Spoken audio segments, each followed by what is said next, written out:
Everyone, how are you all? I hope आप सभी अच्छे होंगे एंड आप सभी का स्वागत है हमारी आज के वीडियो में। और आज के वीडियो में हम लोग समझने वाले हैं अबाउट सॉल्वर। तो जैसा कि आपने ये वर्ड सुना सॉल्वर, तो आई थिंक कुछ ना कुछ एक लॉजिक क्रिएट हो रहा होगा कि सॉल्वर यानी कि कुछ सॉल्विंग से रिलेटेड है।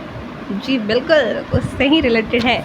और ये क्या है वो हम लोग आगे देखेंगे। सबसे पहले यहाँ पर इसका प्रैक्टिकल वर्क करने से पहले हमें समझना होगा थियोरेटिकल इसका मतलब क्या होता है। तो सॉल्वर गोलसिक का ही एक एक्सटेंडेड वर्जन है, यानी गोलसिक वाली वीडियो अगर आपने देखी है, नहीं भी देखी है, अगर मान लीजिए आपने इस टॉपिक को भी पढ़ा है तो आप जानते होंगे कि गोलसिक होता क्या है। आपने कोई एक डेटा बनाया है एंड कोई उसमें से एक डेटा मिसिंग है और आपको अपने हिसाब से कुछ डिज़ायर्ड रिज़ल्ट चाहिए, तो आप वहाँ पर गिवन इनपुट्स देते हो कि आपको इस बॉक्स में मुझे डिज़ायर्ड रिज़ल्ट चाहिए अपने अकॉर्डिंग, इसी एक बॉक्स में, ठीक है। वहाँ पर फिक्स रहता है कोई एक सेल, लेकिन सॉल्वर उसका एक्सटेंडेड वर्जन है, तो आपको ये भी आपके डिज़ायर्ड के अकॉर्डिंग आपका रिज़ल्ट देगा, लेकिन मल्टीपल सेल्स के लिए। सॉरी मैंने बॉक्स बोला, बिकॉज एक्सेल में जो भी आपको वो दिखते हैं बॉक्सेस, वाइट बॉक्सेस, उनको सेल बोलते हैं, ठीक है।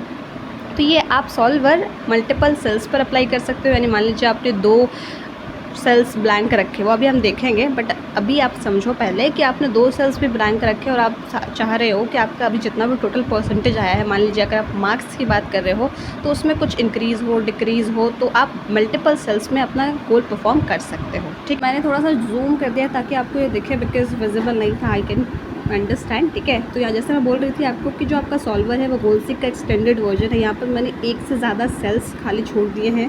मुझे यहाँ पर कुछ ऐसे मार्क्स चाहिए जो मुझे एक ओवरऑल परसेंटेज मेरे डिज़ायर्ड के हिसाब से मुझे दे पाए, ठीक है। तो यहाँ पर सबसे पहले आपको इसका परसेंटेज निकालना होगा, आपको सारी सेल रेंज को सेलेक्ट करना होगा, ये फॉर्मूला लिखना होगा, उसके बाद आपको टोटल नंबर ऑफ सब्जेक्ट से डिवाइड कर देना होगा, आपका परसेंटेज आ जाएगा। उसके बाद टूल्स मेन्यू में जाना होगा, देन सॉल्वर पर क्लिक करना होगा।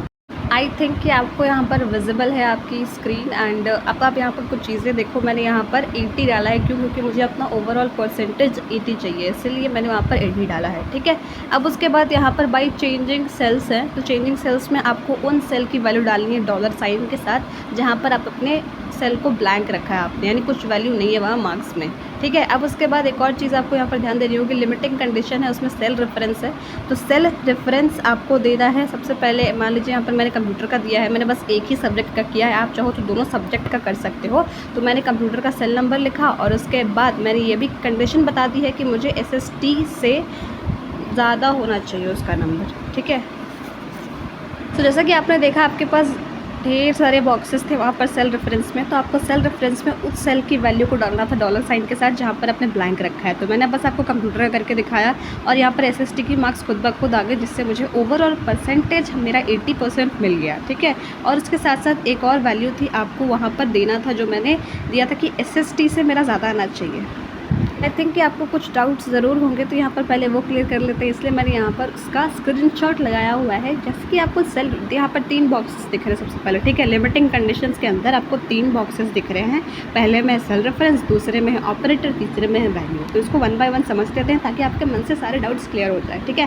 तो सेल रेफरेंस यानी कि वहाँ पर आपको वो वाले सेल की डॉलर साइन के साथ वैल्यू डालनी है, यानी डॉलर पहले, उसके बाद कॉलम नेम, उसके बाद अगेन डॉलर, फिर रो नंबर, ठीक है। तो आप उसे वो सेल नेम बता दोगे।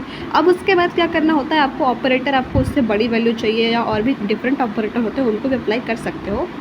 सो आपने ऑपरेटर अप्लाई कर दिया यहाँ पर, जैसे ग्रेटर देन और इक्वल टू है। और उसके बाद जो थर्ड बॉक्स आया, थर्ड बॉक्स में आपको उस सेल की वैल्यू डालनी होती है डॉलर साइन के साथ, जिससे आप बताते हो कंप्यूटर को या इस फंक्शन को कि मुझे, जैसे कि यहाँ पर मैंने किसके बारे में बात की है पहले वाले बॉक्स में, जो कि है सेल रेफरेंस, कंप्यूटर के बारे में। यानी कंप्यूटर मुझे जितना भी मार्क्स तुम देना चाहो उस डिज़ायर्ड सेल में, वो मेरी साइंस के मार्क्स से ज़्यादा होना चाहिए, ठीक है। बट यहाँ पर आपको एक बात और ध्यान देनी है कि 2 सेल्स खाली छोड़े हमने, एक कंप्यूटर की, एक SST की। तो मैंने बस कंप्यूटर की डाली, आप SST की भी डाल के देख सकते हो, ठीक है। तो मैंने बस कंप्यूटर की कंडीशन स्पेसिफाई करी, SST की ऑटोमेटिकली उसने एक वैल्यू फिट कर दी। आप चाहो तो SST की भी कंडीशन वहाँ पर स्पेसिफाई कर सकते हो, ठीक है।